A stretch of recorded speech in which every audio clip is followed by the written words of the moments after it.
Nós queremos falar de desencarnação, mas antes a gente precisa lembrar como foi a encarnação. Como é que aconteceu mesmo? Para nós encarnarmos, o que aconteceu? O espírito se liga à matéria, mas o espírito diretamente à matéria mais densa assim? Ele se liga através do perispírito. Ele possui um perispírito, fluidos, um corpo de fluidos. Então, através dele, ele se liga, não é? Ao corpo desde a concepção.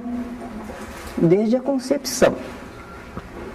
Essa encarnação que houve, como é que vai acontecer para terminar? O corpo morre. Se o corpo não morrer, o espírito não vai embora. Ele está ligado, ele se enraizou. Então, quando o corpo morre, é que nós nos desligamos, nós nos libertamos. E é interessante que às vezes os espíritos se comunicam e eles não estão muito bem esclarecidos, eles não sabem de todo, eles sabem que morreram, mas eles não querem morrer às vezes. Então eles querem voltar e animar o corpo, mas eles não podem, eles não conseguem. Uma vez que o corpo morreu, o espírito não consegue movimentá-lo. Muito bem. E uma vez que o corpo está morto, o perispírito vai se desligar dele. Vai se desligar. Lembram que a gente falou que é como que se enraizasse? É molécula a molécula. Agora então também tem que desenraizar, né? O espírito com o seu perispírito. E nós então chamamos de desencarnação. Eu tinha uma colega na prefeitura que não gostava dessa palavra. Ah, não fala desencarnação, parece que está tirando a carne. Tudo depende de nos acostumarmos com a palavra, não é? Para nós, desencarnação não tem nada de horrível. É o espírito se desprendendo do corpo, se libertando do corpo, retornando à vida espiritual. Qual é o problema que tem aí? É um processo lindo. A vida continua. Só o corpo morre, não é? Então aí a gente volta à vida espírita, que é essa vida do espírito conservando o seu perispírito, seu corpo de fluidos. Esse desprendimento do espírito em relação ao corpo, aquele perispírito dele vai se desenraizar, mas isso não é feito assim bruscamente, é feito de uma forma gradativa. Os laços fluídicos, eles não se quebram, eles não se rompem, eles vão se desatando. Então é uma coisa gradativa. E interessante é que o desligamento começa dos pés para a cabeça. O último centro a ser desligado, o ponto de contato do espírito com o corpo, é o cérebro. A gente nota às vezes que os membros inferiores vão esfriando, não é?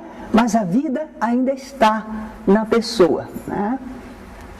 Quando o espírito está se desligando do corpo, quando ele vai terminar a sua ligação com o corpo, quando ele vai se libertar, antes disso ele tem uma visão panorâmica. É uma visão rápida, é resumida, mas é muito viva e muito fiel do quê? Daqueles pontos principais da sua vida, da existência que está findando. Ele vê como se fosse assim, num cinema, as cenas principais. O espírito, na sua mente, ele vê, ele recorda, passa como se fosse um filme para ele. Mas não é tintim por tintim, são as cenas mais importantes. Mas como ele viveu, cada cena que ele vê, ele instantaneamente sabe do que se trata. Ele revive muitas situações. É isso que eles chamam uma visão panorâmica. Agora, interessante, uma pessoa disse, sabe o que parece? Parece uma fita de vídeo rebobinando. Quando ela vai rebobinar, não passa aquelas cenas rápido? Então, bom, também vem em seguida uma perturbação espiritual. Por quê? Se ele veio do mundo espiritual e agora está retornando ao mundo espiritual, por que tem perturbação? É a mesma coisa, não exatamente, mas para a gente ter uma ideia.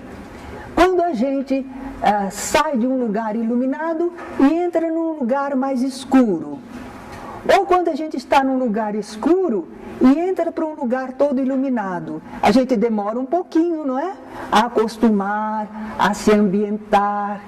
Então o espírito passa por uma perturbação espiritual, porque ele estava acostumado a receber as impressões pelos órgãos dos sentidos do corpo.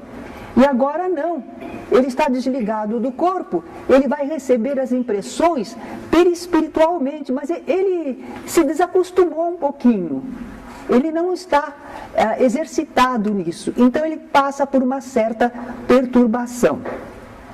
Essa perturbação varia de espírito para espírito, porque depende muito do grau de desenvolvimento dele, não é?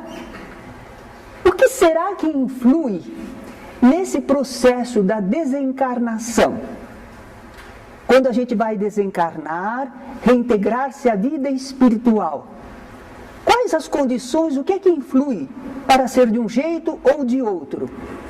Por exemplo, das circunstâncias da morte do corpo. Será que foi uma morte por velhice? Se foi uma morte por velhice, a carga vital já foi se esgotando. É natural, a gente aure uma carga vital para começar a vida. Essa carga vital se mantém com alimentação, com a luz solar, com o ambiente, mas acontece que vai se esgotando. Com o uso do corpo, ela vai se esgotando. O corpo, inclusive, não guarda mais, não assimila tanto, não é? Então, vai se desligando. Pouco a pouco, já está em processo de desligamento. Então, costuma ser uma desencarnação mais natural e fácil. Então, o espírito poderá superar logo a fase de perturbação. Bom, mas isso também depende, porque tem gente que tem idade e é apegada ao corpo, não é?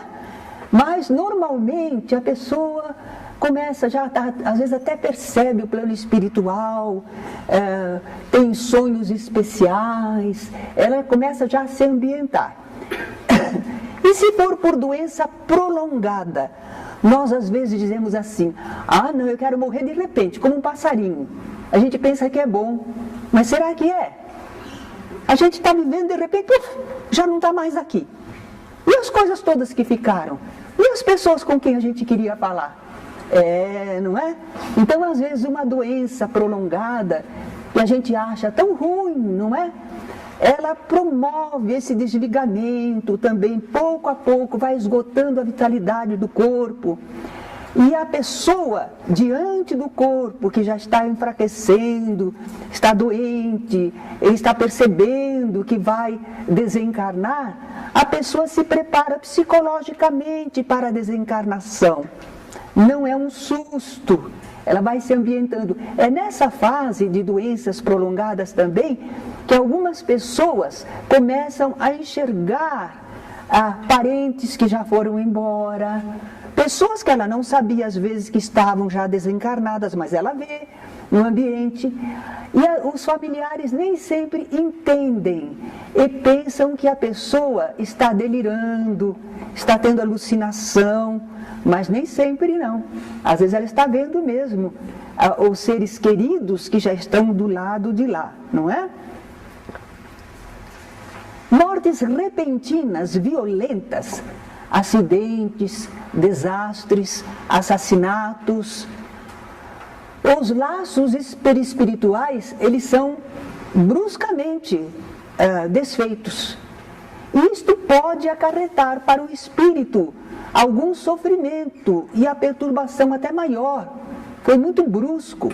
Porém, não é assim para todos. Por quê? Porque às vezes os nossos amigos espirituais, nossos anjos de guarda, nossos protetores, eles já sabiam do momento da dificuldade que iríamos passar, eles já estão por lá. Às vezes um ônibus sofre um acidente terrível, morrem várias pessoas dentro do ônibus, mas já havia socorro lá. O plano espiritual sabia e se organiza para recolher as pessoas. Mas para aquele que desencarnou bruscamente, ele às vezes se sente meio atordoado, não é? Isso ocorre também com os suicidas. Porque como ele precipitou a desencarnação, ele forçou a desencarnação, o corpo estava cheio de vitalidade, não estava esgotado, então ele quer ir embora, mas ele ainda se sente preso ao corpo, a carga vital vai se esgotar ainda. E se ele se sente preso ao corpo, ele vai ter impressões dolorosas. Ele vai sentir-se acompanhando o corpo no sepultamento e assim por diante. Não é para todos os suicidas, mas para muitos deles isto acontece. Mas já há socorro espiritual também em favor dos suicidas. Justamente porque a gente sabe dessas dificuldades. E a misericórdia divina não vai deixar sem amparo, não é? Outra coisa que influi na desencarnação é o grau de evolução do espírito desencarnante. Isso é claro. Vale a pena a gente exercitar e desenvolver o seu eu espiritual, porque vai funcionar melhor para tudo. Uma pessoa espiritualizada, ela tem mais facilidade de desvencilhar-se do corpo físico. Por quê? Ora, ela já vinha cultivando as qualidades da alma, ela já orava, já meditava, estudava, pensava, vibrava. Esta pessoa não vivia só para o corpo material, ela vivia também espiritualmente. Agora, uma pessoa muito materialista, apegada aos sentidos, quer gozar a vida, gosta das sensações e cultiva as sensações, e aí o desprendimento é um pouco mais difícil, mais demorado. Porque, como é que dizia Jesus? Onde estiver o seu tesouro, aí estará seu coração. Você está apegado à matéria? Então é aí que está o seu interesse e a sua fixação. Fica mais difícil, mas acaba também se desligando. Então o espírito evoluído, a perturbação nele é natural, menos demorada, menos sofrimento. Porque ele já estava habituado um tanto com a vida espiritual. Então quando ele se sente assim, ele começa a perceber o plano espiritual, ele ora. Sempre que uma pessoa de fé se sente em dificuldade, qualquer dificuldade, ela ora. E nesse orar ela estabelece ligação com o plano espiritual superior, não é? Então é mais fácil o desligamento para o espírito evoluído. Para o espírito pouco evoluído, apegado à matéria, ele às vezes pode passar por uma perturbação difícil, demorada. Ele pode sentir ansiedade, angústia. Não precisava tudo isso. Mas é como nós somos assim, não é? Temos um exame médico para fazer. E esse exame médico pode dizer que a gente vai ter uma doença. E a gente não dorme aqueles 3, 4, 5 dias até chegar o dia do exame. E depois que faz o exame, até o médico falar como é que está. Não é? A gente sofre o que não precisava. Então o espírito que não tem assim esse preparo, ele sofre muito porque ele se fixa em relação à matéria. E a situação dele, ele não está bem, mas ele não entende de vida espiritual. Ele nem sabe que tem amparo espiritual, que a vida continua. Ele está vivendo aquele problema e não sai dele, não é? Talvez que agora vocês me digam, então se a gente conhece espiritismo, Isso ajuda na nossa desencarnação. O que vocês acham? Ajuda? Ajuda. A gente costuma brincar assim. O espírita, se de repente ele se sente assim, meio diferente, o ambiente está mudado, ele fala com as pessoas não respondem, nem percebem que ele está ali. O que o espírita logo pensa? Opa, será que eu desencarnei? Não é? E o que adianta ele pensar assim? Adianta, porque ele diz, bom, se por acaso eu desencarnei, o que eu preciso fazer? Me acalmar, pensar em Deus, orar, buscar uma comunhão com o plano espiritual, socorro, não é? Agora, a outra pessoa sente a mesma angústia, perturbação, mas não sabe o que fazer. Continua vivendo nela. Não ora, não busca nada. Certo? Agora, o Espiritismo, o conhecimento do Espiritismo, não vai nos assegurar um despertar pacífico no plano espiritual. A gente pode saber tudo.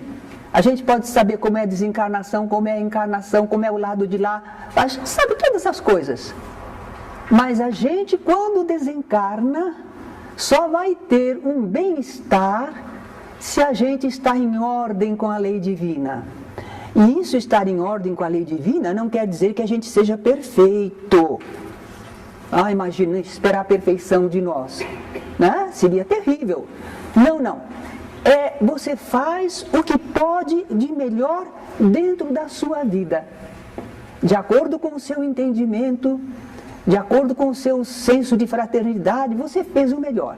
Procurou cumprir os deveres, cuidou da família, respeitou o próprio corpo. Então, se você agiu assim, porque você entende aquilo que o Espiritismo nos fala, quando você morre o seu corpo, você desperta espiritualmente e você não sente aquele mal-estar terrível. Você se preocupa um pouco. Às vezes a gente diz assim, será que a minha família vai ficar bem? Será que eles vão compreender? Não é? Oh meu Deus, e agora para onde eu vou? Será que eu estou em condições de receber um lugar razoável? Não é? Misericórdia, meu Deus, a gente tem um pouco de preocupação, mas a gente não tem horror. Alguns espíritos se comunicam e dizem assim, olha, eu estou muito doentinho, mas eu não quero morrer, viu? Eu não quero morrer. E a gente tem que contornar a situação, ajudar sem falar que ele morreu, né? Então, algumas pessoas estão assim. O espírita já tem outra compreensão, isso ajuda bastante. Mas se ele não praticou o bem, ele incorre em situações de efeito daquilo que ele causou. É a lei de causa e efeito. A cada um segundo suas obras. A lei divina é perfeita. Não adianta só conhecer, tem que viver, não é? Bem, felizmente, graças à sabedoria divina, nós não somos julgados só pelo que a gente sabe. Você já imaginou, né? Você sabia, não fez nada. Não somos julgados só por isso. Nós somos avaliados, dentro do nosso grau de desenvolvimento, o que pudermos fazer, não é? Às vezes não fomos grandes pessoas, mas também não nos comprometemos demais. Agora, se a gente conseguiu cultivar as qualidades espirituais, Jesus fala no seu Evangelho, granjeai amigos com as riquezas da iniquidade, para que quando elas vos faltarem, eles vos recebam nos tabernáculos eternos. Fazer amizade. Como é que a gente faz amizade? Ajudando as pessoas, sendo fraterno com elas. Nós estabelecemos laços afetivos, porque tudo aquilo de que a gente dispõe é riqueza injusta. Nós ainda não merecemos tudo isso. Você está aqui saudável e o outro não tem saúde, não. Você tem inteligência para conseguir um emprego, trabalhar, e o outro não pode, não. Você usufrui de uma porção de coisas que, se for analisar, não é justo. mas é a misericórdia divina, dando oportunidade para nós. Então, se nós servirmos ao bem e fizermos as pessoas sentirem-se melhor, ajudamos a resolver problemas, abrimos caminho para elas, ou abrimos um sentimento, a amizade, se nós fizermos isso, as pessoas são imortais como nós somos também. E quando nós desencarnamos, alguns já estão do lado de lá. E eles nos recebem nos tabernáculos eternos. O sentimento não morre. Nós teremos acolhida e ajuda. Jesus disse isso numa das suas parábolas, não é? Bem, estamos falando de ajuda, e essa ajuda espiritual, a bondade divina prevê e provê. A misericórdia divina está fazendo o melhor. Então, por toda parte, há bons espíritos, cumprindo os desígnios divinos. Olha lá a ideia do Espírito Santo, não é? Os bons espíritos, espíritos santos, estão por toda parte socorrendo a humanidade. Não tem ninguém que esteja totalmente desamparado. Sempre há amparo espiritual. Naturalmente que na nossa desencarnação também teremos ajuda. Por que na desencarnação não vai ter? Em tudo Deus nos ajuda, agora na desencarnação. Agora você fica aí. Não, também na desencarnação, não é? E uma dessas ajudas é exatamente isso. Familiares ou amigos desencarnados. Eles já estavam lá antes de nós, partiram antes. Então eles vêm para ajudar aquele que está desencarnando, deixando o corpo. Só a presença dele já é uma ajuda. Imagina, a gente está ali, né, naquela angústia, não se entendendo direito, não sabe o que vai acontecer, ai meu Deus, não é? E de repente você vê um rosto amigo, alguém acolhedor, você! Aí a gente já não tem medo de fazer a travessia. Não, com você eu vou, não é? Então, essas presenças amigas maravilhosas se fazem mesmo. Quando a gente dialoga com os espíritos, é uma das coisas que a gente falar. Às vezes ele vai falar, eles ainda não estão esclarecidos. Então, eles se sentem ainda em confusão. Mas quando a gente conversa com eles, vai ajudando a direcionar o pensamento, a se acalmar, às vezes até a orar, de repente eles dizem para nós, minha avó está aí, certo? Eles começam a enxergar pessoas queridas, que às vezes já estavam por perto, mas a pessoa não percebia. Quando ela se colocou numa certa posição mental, espiritual, ela começou a perceber essas presenças, não é? É um conforto, é uma alegria, dá uma confiança, dá calma para o espírito que está deixando o corpo e começando a vida espiritual. Ora, isso normalmente deve acontecer para todas as pessoas. Deus não escolhe para ajudar. Jesus falou isso também no Evangelho, né? Que a gente devia ser como nosso Pai Celestial, que faz que a chuva desça sobre bons e maus, e o sol se levante sobre justos e injustos. Deus não diz assim, aqui vai chover, porque esse pessoal é bom, precisa de chuva. Não, quando vem a chuva, vem para todo mundo. Quando vem o sol, vem para todo mundo.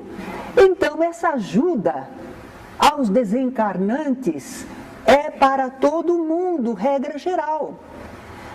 Mas acontece que quando a pessoa não está com a mente esclarecida, está emaranhado em problemas, coisas pessoais, ou presenças adversárias, ele não percebe aquela ajuda espiritual. Ele não assimila aquela ajuda espiritual. Não é que faltou. Ele não tinha condições para perceber, não é? Então parece que ele ficou privado de assistência. Às vezes ele fica à mercê dos espíritos adversários inferiores. Milton Boechat, que foi um grande orador, certa vez ele começou uma palestra dele, citando do livro de André Luiz, um dos livros de André Luiz, uma cena em que uma pessoa está agonizante, um homem está lá agonizante. E ele tem uma vida meio desregrada. Ele tem lá os acompanhantes espirituais deles, não só os amigos encarnados, mas os espíritos com os quais ele se relacionava, né? Porque é assim, nós relacionamos com espíritos bons ou maus conforme aquilo que vivemos e sentimos. Então, Fernando estava lá agonizante. As janelas estavam fechadas, a casa toda fechada, estava lá o médico, né, procurando esclarecer a família, consolar, mas está muito perigoso o caso dele, né? E o Fernando então estava lá agonizante. Mas alguns espíritos que queriam se aproximar dele, eram amigos dele, mas era aquele tipo de espírito que ainda tem a sensação quase material. Então fecharam a janela, eles não podiam entrar. Era assim que eles se sentiam. Mas a hora que alguém dentro de casa pensou, vamos arejar um pouco o ambiente, e abriu a janela, lá vieram as carantonhas. Como é? O Fernando vem ou não vem? Eles estavam esperando o Fernando, certo? Estavam lá, os acompanhantes que ele angariara com o seu modo de vida, que também um dia mereceriam ajuda, também são filhos de Deus, mas de momento estava emaranhado. Não foi um familiar amigo que veio para acolhê-lo, não, ele aí estava preso pelos seus próprios atos, não é? Por algum tempo. E é isso que a gente diz, mesmo que a pessoa se complique e fique na dependência de espíritos até maus, não é? Isso tem limites dentro da lei divina. E as leis divinas chegam uma hora que impõem um basta, chega, porque tem uma função, aquela presença daqueles espíritos adversários, não é à toa, tem um objetivo espiritual, de educação para a pessoa, para que ela, no fundo, acabe buscando o melhor, porque ela está sofrendo com aquela ação daqueles espíritos, não é?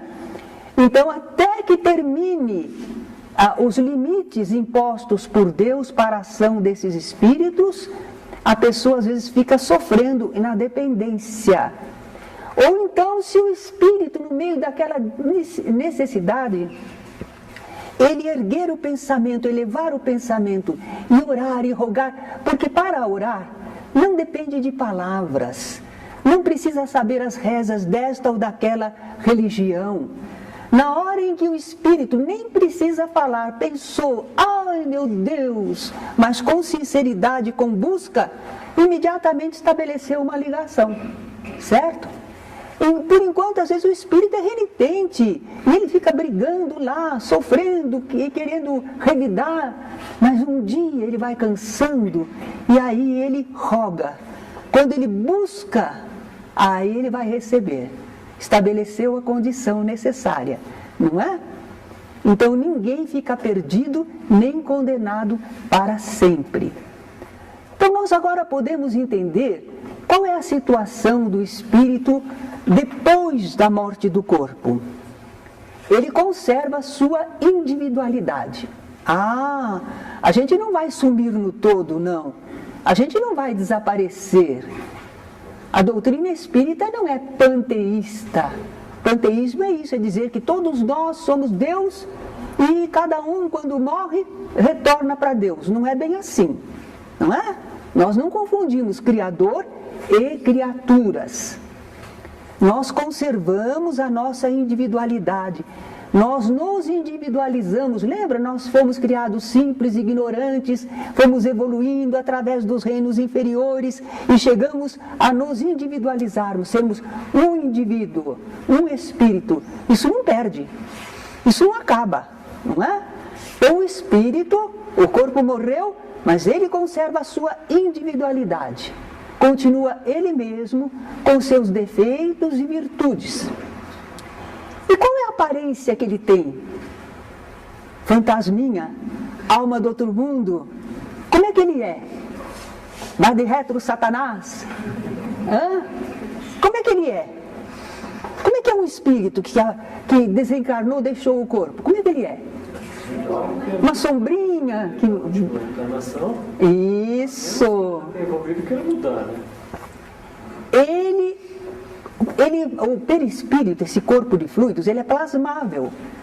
Ele plasma aquilo que o espírito mentaliza. E a pessoa, como é que ela se mentaliza? Se ela estava idosa, ela se mentaliza idosa. Se ela era jovem, ela se mentaliza. Não é que ela mentaliza, ela se sente assim. Eu sou jovem, eu sou velhinho. Então, e o perispírito apresenta essa forma que o espírito mentaliza. Quando ele sabe, ele consegue modificar a forma para melhor. Mais tarde, quando ele vai se ambientando no plano espiritual, ele costuma se apresentar remoçado. Então, às vezes, o espírito se apresenta e num sonho especial, numa vivência especial, e a pessoa diz assim: nossa, eu sonhei com o meu avô ou com o meu pai. Nossa, mas ele estava jovem. Mas era ele, certo? Quer dizer que a gente sente a individualidade, a onda mental, mas a gente estranha a forma do seu perispírito. Porque do lado de lá ele não precisa cultivar aquela forma que tinha. É conforme ele mentalizar, não é? E como é a situação do espírito do lado de lá? Depende do que ele viveu. Depende do que ele viveu. O que ele fez está refletindo. Está se retratando nele mesmo, nas suas condições e nas relações que ele estabeleceu e nos apegos que ele sente, ou não. Ou nas libertações, nos acompanhamentos sublimes, não é? Os bons sentem-se felizes e no convívio de amigos. Os maus sofrem a consequência de seus atos. Os medianos, acho que nós estamos aí, né? Os medianos experimentam situações conforme o seu pouco preparo espiritual. Mas depois da fase de transição, poderão estudar, trabalhar, prepararem-se para a nova existência a fim de continuar evoluindo. Do lado de lá da vida, agora a gente sabe, não é? Como se fossem cidades, organismos, escolas, universidades, serviços assistenciais, tudo. A nossa terra é que é uma cópia do lado de lá. Platão dizia isso, né? O nosso mundo é uma cópia do mundo espiritual. Que significado ou valor espiritual pode ter a vida de alguém que desencarnou ainda bebê? E agora? Uma vida curtinha? Para que serviu isso? Que expressão? Por que Deus deixa nascer uma criancinha e vive algumas horas? Esquisito, né? Não, tudo que Deus faz é bem feito. Deus não faz nada que não seja bom, útil, proveitoso. Aquela vida curtinha tinha uma finalidade. Houve um proveito do ponto de vista espiritual. Para o mundo, o pessoal diz assim, nem viveu. Mas acontece que era um espírito imortal procurando formar um novo corpo. E o que aconteceu? Às vezes, a pessoa precisava só de um finalzinho de existência. Uma vida que não completou, mas agora completou. Porque não é só as horas que nascem e os 9 meses dentro do corpo da mãe. Também é vida. Então foi complementação de encarnação anterior não aproveitada integralmente. Mas também pode ser que o espírito quer reencarnar, mas o nosso mundo ainda é muito imperfeito. Então, às vezes, encontra obstáculos no organismo materno, que ainda não está em condições para aquela gestação, ou nas condições do ambiente, do meio ambiente. Ou o próprio reencarnante, no seu perispírito, ele traz um desajuste. Então, ele conseguiu chegar até formar o corpo, mas ele não conseguiu perdurar. Isto tem um sentido. já está alertando, por exemplo, para a gente prestar atenção. A mãe, às vezes, vai se preparar melhor, não é? Ah, esse filhinho não conseguiu, mas eu vou me preparar bem. Vou fortalecer meu corpo para que tenha melhores condições. Faço a consulta médica, vejo o que é preciso fazer, não é? E se for aquele espírito que não conseguiu reencarnar totalmente, às vezes aquilo serve para ele meditar nas dificuldades da encarnação. Será que esse espírito valorizou no passado a sua vida? Ou ele achava, a vida, eu tenho a vida, pronto, Deus me deu a vida, pronto. Não é assim. Isto é um patrimônio, é uma dádiva, é uma concessão divina. E às vezes a pessoa não valoriza isso, não é? Então às vezes ele precisa valorizar a reencarnação, a oportunidade. Uma vez ele não conseguiu, mas quando ele conseguir, ele vai dar mais valor. É uma educação. Deus é um grande educador. E às vezes a prova é para os pais. Testemunhar humildade, resignação, dar valor à função geradora. Então sempre há um porquê e para quê. E nunca é simplesmente para castigar. É para educar, para ensinar, para que cada espírito veja melhor as situações da vida. Então, como é a situação espiritual desde quem desencarnou criança? Nós vimos, né, que houve um proveito, que houve uma necessidade. Mas no lado de lá, como é que a pessoa fica? Como é que esse espírito fica? Né? A situação dele, moralmente, espiritualmente, é a mesma da encarnação anterior, porque ele não chegou nem a viver, não chegou a fazer nada. Então, moralmente, espiritualmente, não mudou a situação. É a mesma de antes. Né? Ele pode estar, entretanto, mais conscientizado. Houve mudança por dentro dele. Ele está mais experiente. Quem sabe se equilibrou um tanto. Se reajustou naquele processo de ligar ao corpo e desligar dele. Quem sabe ele filtrou naquele corpinho algum problema de que ele era portador, uma anomalia, um desajuste no perispírito. Então lá está ele, no mundo espiritual. Alguém que tentou uma reencarnação, ficou talvez pouco tempo e voltou para o plano espiritual. A situação dele moralmente não é nem pior nem melhor do que antes, mas ele está talvez mais experiente, não é? Mais preparado. E como é que eles são vistos? Ele já teve tantas encarnações, será que a gente vai ver um nenezinho que morreu, nenezinho na nossa família, e a gente vai vê-lo assim, um homem barbado, ou uma mulherona? É assim que a gente vai ver? Até poderia, mas não. Geralmente ele ainda está se mentalizando numa forma, ele ainda se sente um nenê, um bebê, uma criança, mas que ele vai crescer, vai, perispiritualmente, mais rápido do que na Terra. Se na Terra, em 5 anos, ele ia ficar desta alturinha, em 5 meses, 10 meses, perispiritualmente, ele já está bem grandão. Ele desenvolve muito mais rápido no plano espiritual, não é? Porque não é o corpo que está crescendo, é ele mentalizando o seu perispírito, não é? Mas vamos dizer que ele quer provar para os pais que ele continua existindo, os ama. Aí ele tem que conservar aquela forma infantil, que eles conheciam, porque senão os pais não vão conhecer.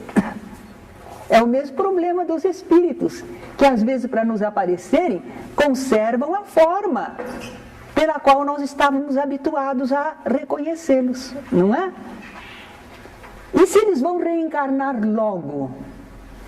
Eles vão conservar a forma do perispírito reduzida como de um bebê.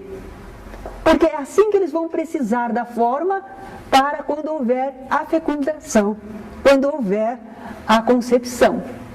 Eles vão precisar da forma reduzida. Então, o que adianta crescer para depois reduzir? Se vai reencarnar logo, ele se mantém na forma, não é? E enquanto eles estão no mundo espiritual, criancinhas, como será que eles ficam? Agora nós sabemos, não é? Há colônias espirituais.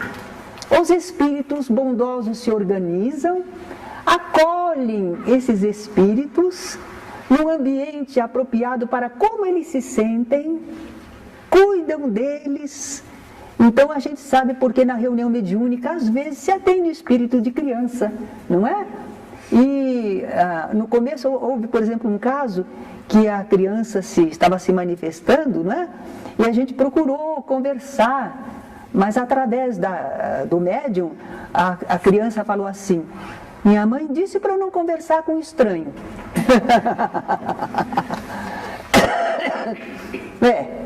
Ele não conhece a gente, não é? Ele está num lugar, não sabe por quê. Ele não está esclarecido ainda. Ele se sente uma criança e está agindo daquela maneira. Aí a gente conversa: mas não, sua mãezinha que pediu para mim, para eu vir olhar você, para você não ficar aí abandonado. Às vezes a gente fala na mãe, ele diz: quero minha mãe, mas eu quero minha mãe. Ih, precisa calma para conversar, para acalmar, não é? Não, você já vai ver sua mãezinha. Agora ela está ocupada, mas nós vamos cuidar de você, depois ela vem para ver você. E aí eles veem muitas vezes ambientes assim. Nós estamos tentando apaziguar, conversar, e não sabemos, nós dizemos: tem gente aí que vai cuidar de você. Os tios e as tias, a gente usa esse palavreado porque a criança aceita melhor, não é? E às vezes ela diz assim: eu estou vendo, tem umas crianças lá. O que elas estão fazendo? A gente pergunta. Estão brincando. E você não gostaria de brincar com elas? Eu gostaria. Então, pode ir. Se eles estão mostrando para você, vai lá. E às vezes eles veem a tia ou o tio, alguém amigo, um espírito benévolo, não é familiar, que vem buscá-los, não é? Então eles têm socorro e amparo na vida espiritual, de acordo com como eles se sentem. Bem, agora nós precisamos pensar nas comemorações fúnebres, nos sepultamentos. Qual é a atitude do espírita? Como é que o espírita encara? Porque sociedade, religião adotam os mais variados costumes, não é? Diante da morte.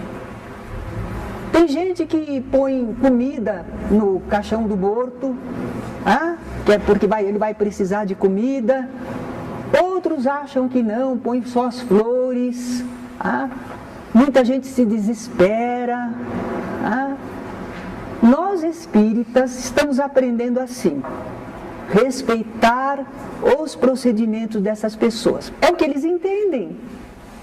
E eles estão sofrendo e querem fazer o bem para os seus entes queridos que desencarnaram. Respeito, não é? Mas nós não vamos aceitando fazer o que eles fazem também, se não tiver um significado espiritual. Então, nós vamos entender o que está acontecendo ali. No velório, o espírita procura não se desesperar. A gente sabe que tudo que Deus faz é bem feito. Não, mas foi aquele bandido que matou o meu marido. Não foi acaso, não. Aí havia ligações ou necessidades espirituais. Não, mas o médico errou, o diagnóstico não estava certo. Não, porque os meus familiares não cuidaram do meu paizinho, senão ele ainda estava aqui. Nada dessas coisas. Não adianta, não ajuda o desencarnante, não favorece a vida, perturba você. Calma.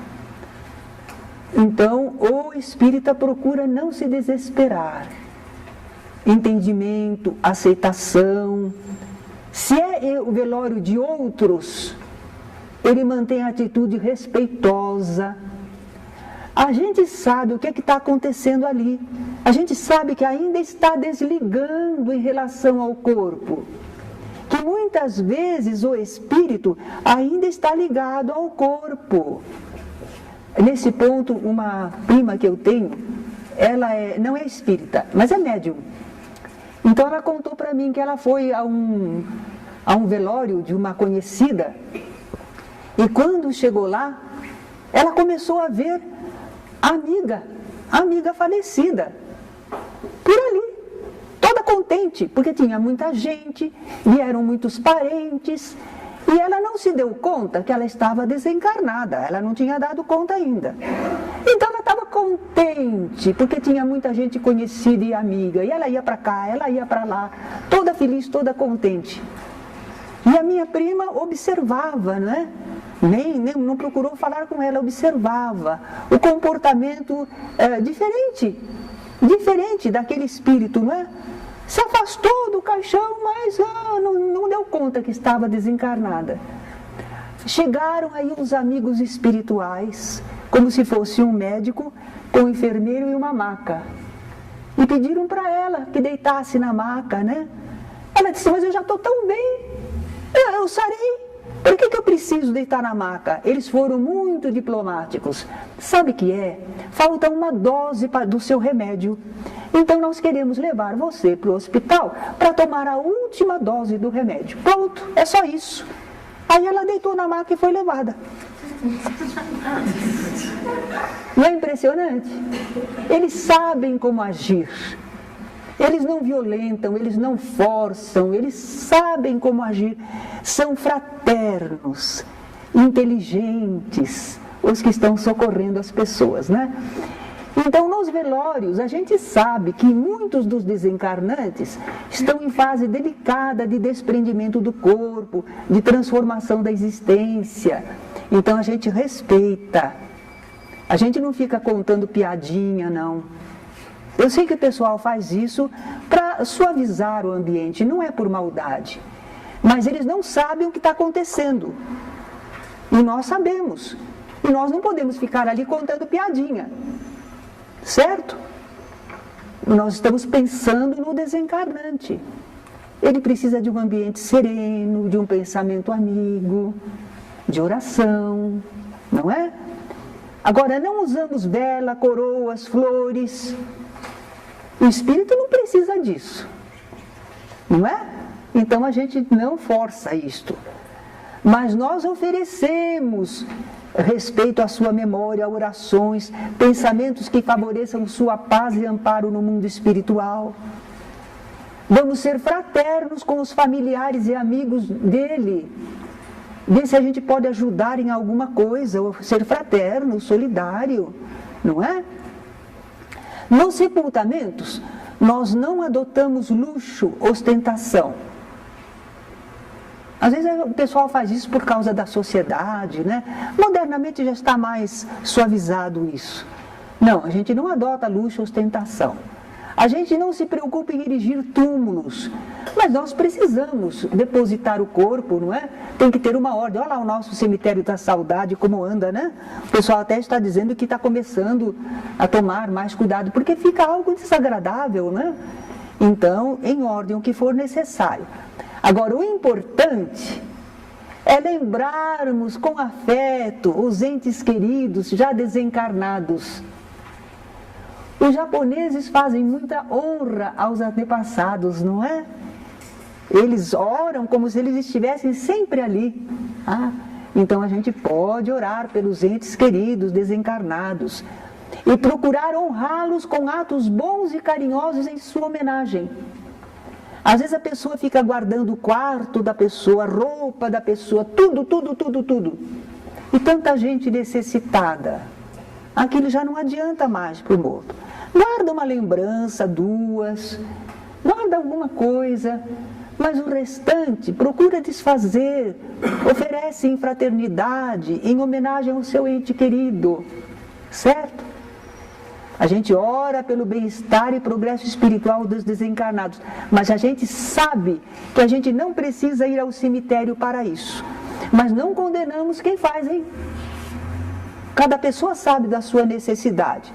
Nós temos uma grande companheira espírita, que quando aconteceu a desencarnação do pai dela, ela sentia uma necessidade de ir ao cemitério, ao túmulo do pai?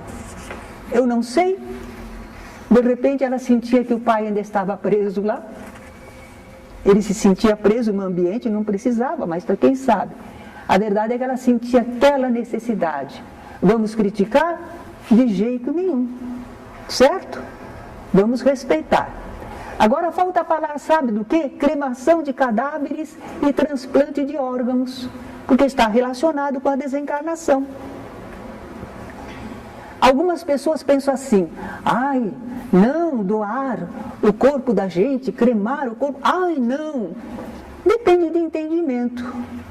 O que é o corpo? Ele não é um ser. Ele é uma veste. Ele é como uma roupa. A gente teceu esta roupa para poder viver neste mundo. Aqui neste mundo, se eu não tivesse este corpo, eu não pegava esse óculos. Eu tenho que ter um corpo para trabalhar no mundo corpóreo, material. Ele é um revestimento, mas não é eu. Não. Nenhum de nós é o corpo. Nós somos o espírito que anima o corpo, que está usando o corpo. Então, o corpo é muito valioso, é útil para nós espíritos quando encarnamos. Mas quando ele morre, não tem mais utilidade para nós. Ele era muito útil. Tem gente até que diz assim que quando se sentiu desencarnando e olhou o seu corpo, teve um sentimento de gratidão, porque aquele corpo lhe foi tão útil. Através dele nós vivemos, trabalhamos, realizamos, tivemos família. Então a pessoa sente gratidão, mas em verdade não serve mais para o espírito. É da lei divina. O que vai acontecer com aquele corpo? Ele vai começar a se decompor, é da lei divina. Ele não vai poder ser conservado. Ou será que a gente quer fazer múmia de novo? Não é? Não. Ele vai pela lei natural. Então, se alguém acha que gosta de ser cremado, prefere ser cremado do que enterrado, sepultado, é uma escolha da pessoa. Só que não é muito fácil, né? Não é muito fácil porque, por enquanto, só tem lá em São Paulo o crematório e tem umas certas leis, não é? Diz lá, por exemplo, 72 horas. Emanuel, o mentor do Chico Xavier, também dizia que a gente deveria esperar pelo menos 72 horas, 3 dias. Porque parece que é um tempo razoável para que o espírito se desprenda do corpo, certo? Mas há aqueles que morrem, por exemplo, num carro que entrou num acidente e incendiou e morreu carbonizado. Então há coisas que acontecem também assim, na natureza, na vida nossa, não é? Agora, as pessoas dizem assim, mas será? Mas aquele corpo meu, eu preciso dele para a ressurreição. Não é o corpo que ressurge, é o espírito. É o espírito com o seu corpo espiritual. Ressurreição não é da carne, é do corpo. Ressurgimento espiritual, não é? Então, se o seu corpo foi cremado ou foi doado órgãos, não prejudica você espiritualmente. Não há prejuízo nenhum. Agora, se você quisesse fazer uma cirurgia em você para extrair isso, usar aquilo outro, é problema seu, responsabilidade sua, você que fez. Mas uma vez que o corpo está morto, não. O que fizerem no corpo morto não atinge você. Bom, é claro que alguns espíritos ainda estão tão apegados ao corpo que às vezes fica bravo, né? Está o corpo, por exemplo, recebendo autópsia numa escola, numa universidade de medicina, e estão fazendo experiência com os corpos dos indigentes. De repente o espírito está meio apegado lá e fica bravo. Isso aconteceu nos Estados Unidos, um senhor contou, ele não sabia nada de vida espiritual, mas eles estavam fazendo a dissecação de um corpo, de um braço, de um homem. Quando ele chegou em casa, a mulher dele veio ao encontro dele com voz de homem, dizendo, por que você fez aquilo comigo? Eu fiz o quê? Não é? Aí ele diz, você usou do meu corpo, você mexeu no meu braço, deixou aqueles moços lá tudo fazerem aquilo comigo, não podia. Ele começou a perceber que não era a mulher dele, era o Espírito falando através da mulher dele, não é? Infelizmente, ele, fraterno, achou de conversar com o Espírito e explicar. Olha, e aí ele explicou por quê, que era para os alunos aprenderem, poderem curar pessoas, que aquele corpo já estava morto, por isso, que não era falta de respeito. Conversou com o Espírito se acalmou e foi encaminhado. Ele não era nem espírita, hein? Mas ele se defrontou com a realidade ali. Então pode acontecer isto, não é? De um espírito ficar ainda preso. Mas sabe como é? Afinal de contas, uma pessoa encarnada doa órgãos e ela ainda está viva. Ela doa um rim para ajudar um irmão. Não é? Ela doa alguma coisa de si para ajudar alguém. Então por que a gente não poderia doar órgãos quando o nosso corpo já morreu, não serve mais para nós? E não vamos sofrer se eles forem retirados do corpo morto. Nós não temos mais ligação com ele, não é? Só se a gente ficar pensando, olha lá meu corpo, estão mexendo no meu corpo. Aí o que você está sentindo é o que você mentalizou, certo? Então nós aprendemos, só que o que acontece é que é preciso conscientizar as pessoas, esclarecê-las, prepará-las para que doem. Porque se não há esse preparo, às vezes não há mesmo compreensão. Né? Você tem que estar entendendo e sentindo e achando, realmente eu não vou precisar, por isso é que eu vou doar. O único problema é a criatura humana, que é muito falha, imperfeita, e a gente sabe que tem pessoas que pagam fortunas por um órgão. E aí, de repente, alguém quer matar a gente porque a gente tem a doação, não é? Para usar o nosso órgão. Então, vocês vejam que o problema não é da doação. Ela é normal, ela é permitida, não serve para nós, mas vai servir para outra pessoa. Nós estamos com uma roupa lá no armário. Quando nós éramos magrinhos, agora nós crescemos e engordamos. Não serve mais. E está lá a roupa. Não faz mal nenhum da gente dar para alguém, não é? Então, no caso, o corpo está morto, não serve mais para nós, mas pode ser útil para outros, ajudar a viver. Um chefe de família, uma mãe de filhos, um filho querido que está morrendo, não é?